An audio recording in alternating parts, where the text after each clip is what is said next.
Welcome. For our last international student tutorial, let's review some of the rules and regulations regarding your student visa status and how important it is to maintain your status. To start things off, we want to begin with a brief overview of some of your important documents which you will need throughout your summer sessions term. First, we have your passport. This should be a no-brainer since you need this to enter the country. However, keep in mind that your passport must be valid for at least 6 months into the future at all times. Second, there is your F1 or J1 student visa. One thing to mention about visas is that they can only be obtained outside of the US at a US embassy or consulate. It's important to have a valid student visa while traveling outside of the US to countries other than Canada or Mexico. Third, make sure that your I-94 arrival record is correct once you arrive in the United States. Your I-94 is an official record of your legal entry into the US. Make sure that your I-94 confirms that you have been admitted on an F1 or J1 student visa status and contains the initials D/S, indicating that you can remain in the US for the duration of status as a student as long as you are enrolled in a full-time course of study.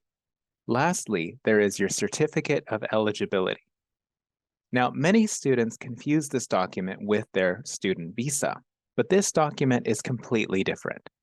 Your certificate of eligibility is either a Form I-20 or Form DS-2019, which allow you to study in the US on an F1 or J1 visa status, respectively.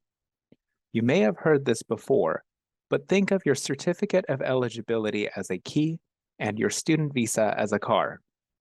Keep in mind that without this key, you won't be able to get very far. Let's look more closely at your Form I-20.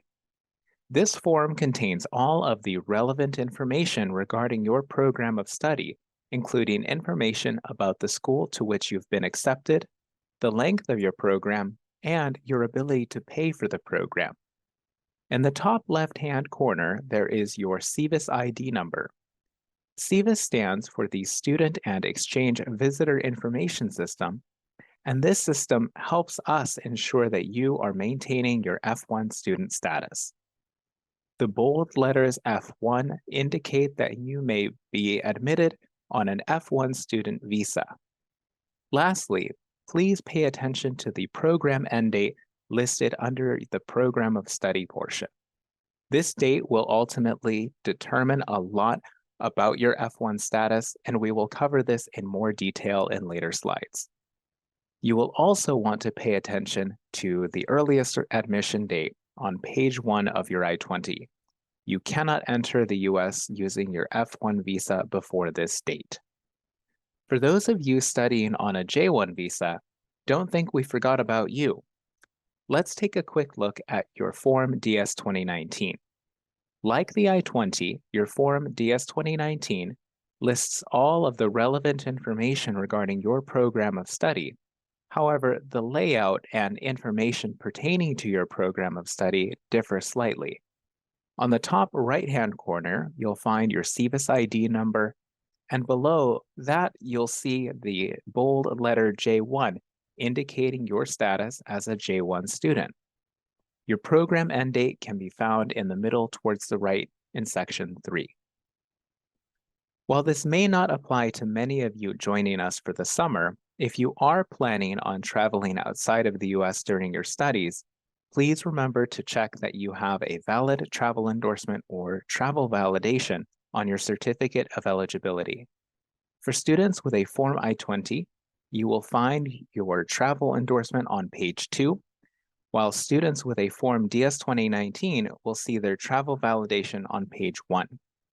Now I will hand it off to my colleague to talk about maintaining your legal status in the US. Now, let's talk about staying in legal status while on an F1 and J1 visa.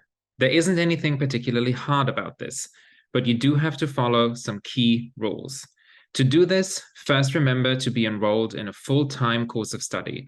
Refer to our website, summer.berkeley.edu, for an overview of what full-time status entails for the sessions you're enrolled in. Second, you must report your arrival in the US within 10 days by updating your local address in Cal Central. Also, if you happen to move during your studies, remember to report your change of address within 10 days of the change. International students are required to report these changes. In addition, always remember to follow local, state, and federal laws.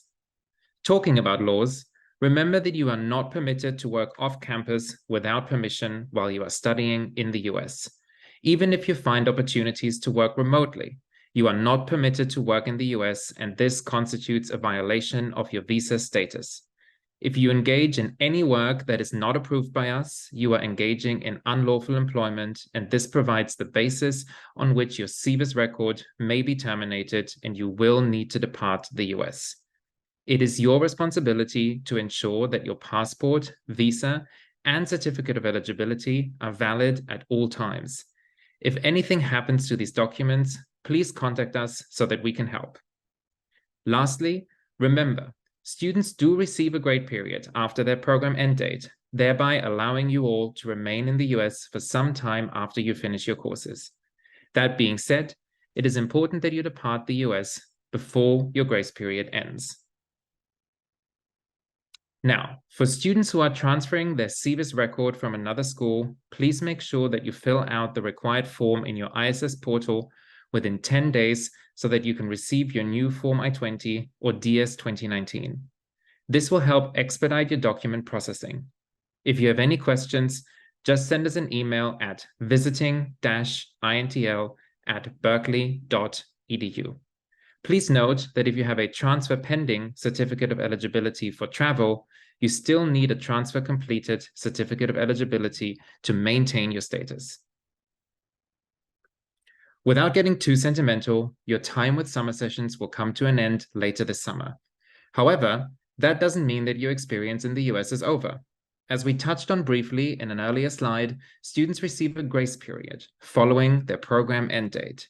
However, the grace period differs for F1 and J1 students. For those of you studying with us on an F1 visa, you will receive a 60-day grace period. During this time, you are more than welcome to do these 3 things. Transfer your SEVIS record to another school and continue your studies, travel within the US and see the sites this country has to offer, or prepare to depart the US.